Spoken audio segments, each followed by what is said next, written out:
I recently posted a video where I called out a content creator named Taylor the Fiend.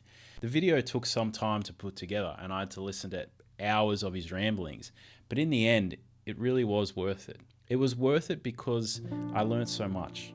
I learned about the world, I learned about women, and I learned about myself. And I really want to thank all the men that took the time to comment on that video and tell me about the errors in my ways. Turns out that wearing a nose ring and a beanie makes all my thoughts null and void. Turns out that if you criticize someone for hating women, it automatically makes you less of a man. It turns out I'm a simp. Now that I am aware of these things about myself, I've decided I'm going to do something about it. It's time for me to learn what it takes to be a real man, a high value man. Naturally, the best way for me to learn these characteristics is by watching YouTube videos. I did a quick search, how to be a big, strong man. I came across this channel. It goes by the name of FarFromWeak. He has 1 million subscribers and all of his videos are about how to be a man. With titles like this, I thought I'd found the perfect place to level up as a man. But it didn't take me long to notice some interesting choices in his thumbnails. However, I thought, I'm here now, let's see what he can teach me. This one fateful video took me down the rabbit hole of generic but problematic advice for men.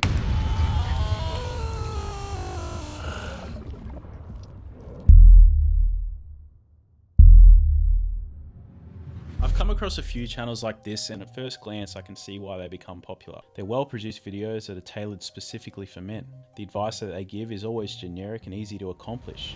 Move. Improve your fashion. Be decisive. And although there is nothing inherently wrong with a lot of the generic advice that they provide, these channels always end up perpetuating harmful beliefs and behaviors in men. I honestly think it's a positive thing that so many people are wanting to improve their life and they're looking for ways to do it. It's just concerning that so many young boys are finding this channel and using it as their primary source of self-help. I mean, sure, at a surface level, some of his advice seems pretty sound. Take risks, take ownership. But then there's a lot of what he says which is just outright insanity. 9 rules that bad boys break. Number 1. Asking for permission. In the modern world, you will find people saying you should always ask a girl for consent. They tell you to ask if you can touch or kiss them. It's wonderful advice if you are a nerd or a simp. But bad boys don't take this advice serious. They break the rules completely, and women love it. You see, the best men simply take what they want out of life. They set their eyes on the price and take it without asking for permission, like a beta man. His type of thinking and the type of thinking he's pushing is creating a really dangerous mindset for his audience. What really frustrates me about this channel though, is that he doesn't know or he doesn't care that he's doing more harm than good. The channel name, for example, it's FarFromWeak. In essence, everything he presents is basically an ultimatum. He's saying, if you're not doing what I'm telling you to, then you are weak. And if you're weak, that means you're not masculine, which is the worst thing you can be. Now, what is FarFromWeak's take on being masculine? Modern feminization has taken over the world by storm, and a fake concept called toxic masculinity has caused more harm than a nuclear weapon. Here is the dark reality. New data has shown that only 2% of young men actually feel masculine, and suicide is the biggest killer of men under 40. It is no coincidence. A lack of masculinity directly leads to bad mental health in men.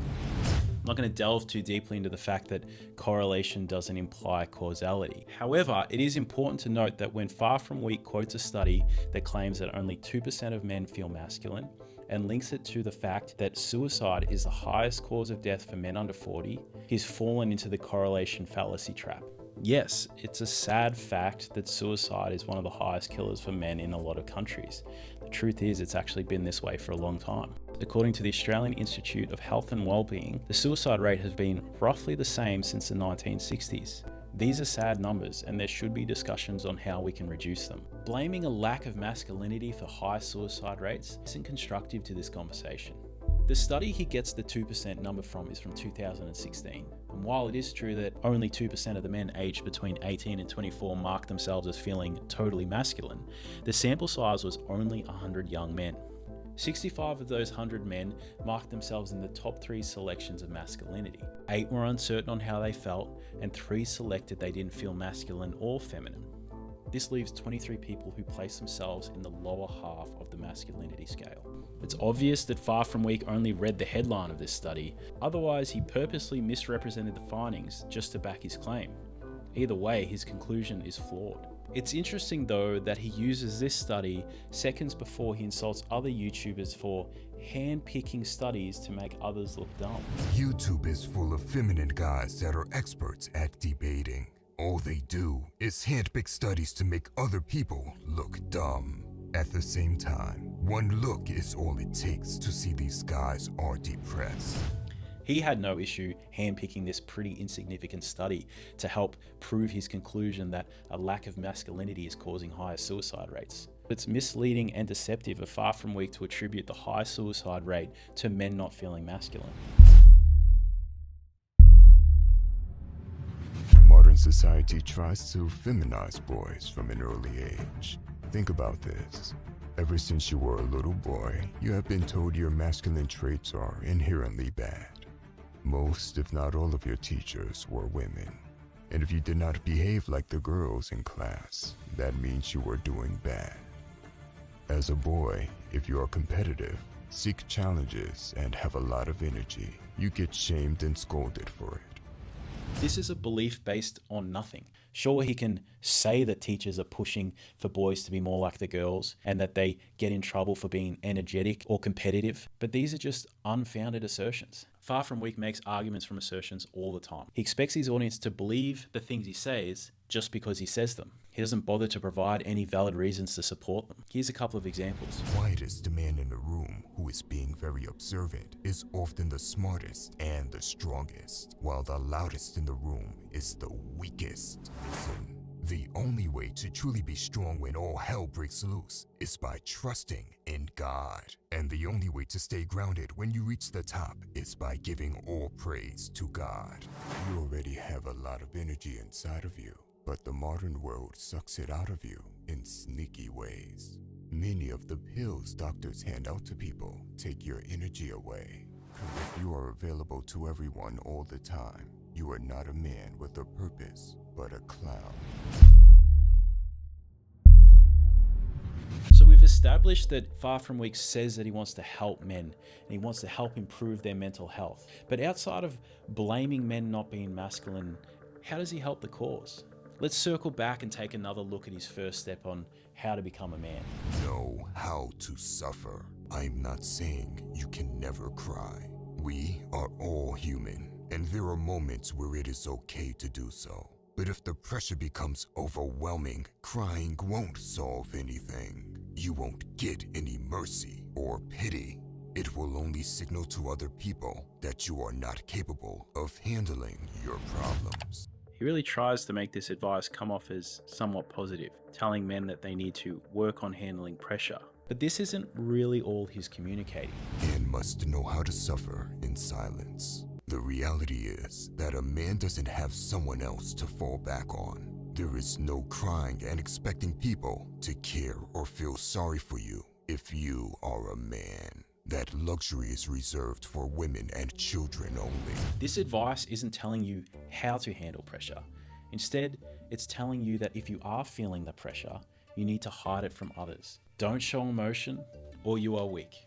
He's teaching boys that men will lose respect for you and women won't be attracted to you if you're having a hard time. On top of this, he's basically insinuating that the world around them is against them. Not only is it against them, but while it actively shames men for feeling emotions, it allows women and children to express themselves and cry if they need to, without that same judgment. In this one piece of advice, he asserts that if you are struggling as a man, not only should you not tell anyone about it, but even if you did, the world wouldn't care. And if we're talking about things that would actually cause harm to men's mental health, it goes without saying that a world where they fear asking for help or fear telling someone that they're struggling is damaging. FarFromWeak doesn't just have an issue with people who show emotions. What if they seek help from medical professionals? Society has brainwashed you to be a weak slave. Modern psychology is a lethal weapon of brainwashing. There is nothing that has created more weak people than Western psychology. Think about it. You may have a lot of energy, but it will be called ADHD, and get medication prescriptions to lessen your energy. You feel depressed, and may have good reasons to feel that way too. But instead of looking at what makes you feel that way, that feeling gets labeled as a mental illness, and you get prescription drugs that lowers your life force. Depression is a highly studied, extremely researched disorder, and FarFromWeak's suggestion that you shouldn't trust the medication because it will lower your life force is as meaningless as the alpha label he's given himself. In order to become a savage, you need to protect the gates of your mind from outside brainwashing. That is the very first step. You can't be a savage if your mind is infiltrated. That makes you a puppet. Just to clarify what he said here, if you choose to seek help from a medical professional and take medication, not only are you weak, but you're also brainwashed. Listen, Western psychology makes up more weakening labels than woke people make up genders. They come up with names for everything. It's impossible for a human to keep up with all these negative labels because a new one gets made up every single day. And quite frankly, I'm not interested in knowing about them either, because I don't allow these weakening thoughts to enter my mind. I know his videos have cool visuals and he says everything with a deep, confident voice, but if you strip it back, all he just said was, if you're feeling sad, don't seek medical or professional help, just stop feeling sad. This simplistic and redundant reasoning disguised as advice is a common occurrence in all of his work. Like in this video, how to become a man. Step 5, testosterone. This isn't advice, this is just science. Or in this video, how to become a savage. Step 2, become a monster. He doesn't explain what becoming a monster means or how it's different from becoming a savage. Do I have to learn how to become a monster before I can become a savage? These are just two interchangeable, meaningless words. How to become a savage, become a monster. And speaking of meaningless terms, he discusses alpha and beta males as if these are legitimate distinctions between men, and on the other hand opposes recognizing more than two genders. His confident assertions don't change the fact that alpha, beta, and sigma males are just the bro science version of astrology. And when it comes to bro science, it's not just this he gets wrong. Have a listen to his thoughts on respect. Respect is forced. Respect is directly linked to fear. That you were to get into a fight with an MMA fighter with insane knockout power, you would respect him for it. His views on masculinity seem more reminiscent of characters from comic books rather than anything grounded in reality. He puts masculinity in a tiny box, and if you step outside of it at all, you are pathetic. But I can't argue that he's tapped into something with his audience. It's plain to see that the boys watching want to feel manly. But why present manliness as a specific, unmoving set of rules, rather than guidelines to a healthy life, or the possibility that masculinity can take other forms other than making people around you feel uncomfortable? FarFromWeak is someone who believes that you should take accountability and talks about being ready to fight at any moment. He's also said that your word has to be iron. But he sure seems to shy away from these qualities.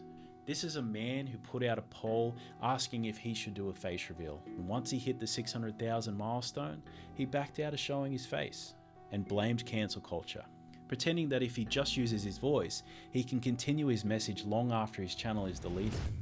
I speak up against modern garbage, feminism, and all other forms of brainwashing that weakens men.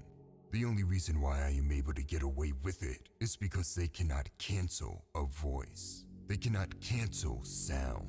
And as long as I don't show my face, FarFromWeak remains uncancelable.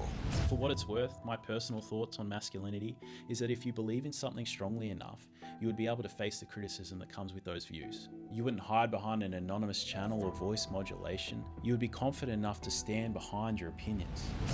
If you say you are going to do something, do it. After he backed out of the face reveal, he then posted a video claiming that YouTube is trying to silence him based on his comments about woke culture. There are people that try to tone down my message. You see, in the past month of April, I've been dealing with strikes on the channel. That is what happens when you speak the raw truth on YouTube. But it clearly says right there, these are copyright claims. FarFromWeak uses multiple different copyright sources in all of his videos, and they're just catching up to him. It's dishonest of him to claim that he's being silenced for his views. And while he does say some pretty awful things about minority groups, if he thinks that he is saying anything worse than others, he's very mistaken. But he's lying to appear like a martyr for the cause. He could just stop using copyrighted material and he would be fine. FarFromWeak then decides to post his final video on YouTube. In this brave video, he asks his fans to join his newsletter, which ends up just being a link to his Rumble page. Less than a week later, he's back to YouTube posting videos, which is fine. He realized he made a mistake. But all of this goes to show that FarFromWeak lacks integrity. He lies to his audience often, he misleads them, and he's now playing a character who will sacrifice everything for the cause. But at the same time, he's now carefully posting according to YouTube's guidelines. I believe FarFromWeak's content is doing serious harm to young boys. When men believe in his worldview, which portrays the world as unforgiving and ruthless, where vulnerability is shunned and any sign of weakness is met with disrespect or a loss of attraction, it becomes very unlikely for them to seek help or support. The pressure to conform to these rigid standards of masculinity will lead them to withdraw emotionally. It's going to hinder their ability to express themselves openly or reach out for assistance when needed. Of course, he makes the assertion that, like it or not, this is the reality that men have to deal with. And while this is just anecdotal, it's not the reality that I've dealt with. It's not the reality that people I'm close with have dealt with. But if it's a reality that you've experienced, then I'm sorry to hear that. But why aren't we working to prevent those experiences from persisting? If we lean into and accept the culture that FarFromWeak is promoting, we would be encouraging a culture where other men would experience those negative experiences that you may have had. Instead of following this path, shouldn't we be doing the opposite and attempt to stop those negative experiences from happening? Shouldn't we be teaching boys to support others who need help, regardless of gender? FarFromWeak's advice seems counterintuitive to someone who claims they want to help build men up. Mr. Weak, you make confident claims about what it takes to be a masculine man, but in reality, you teach your audience to conceal their emotions, to turn their back on society, and promote fear-driven respect. You encourage your audience to ignore boundaries and demonize minorities. You are never true to your word, promising face reveals and then backing out because you're scared of being cancelled, leaving YouTube and then returning a week later. You manipulate the findings in your studies. You lie about why YouTube gave you strikes, and you lie about people asking you to come back. In my eyes, you embody everything that is weak, far from the strength and integrity that you claim to have. You obviously have the skills to motivate men, but until you approach the topics of masculinity with some compassion and empathy, you're not going to inspire any real change. Let go of the resentment you hold towards the world. If you actually do this, you will create a healthier life for the men who watch you, and create a generation who know what it truly means to be strong, respectful, and far from weak.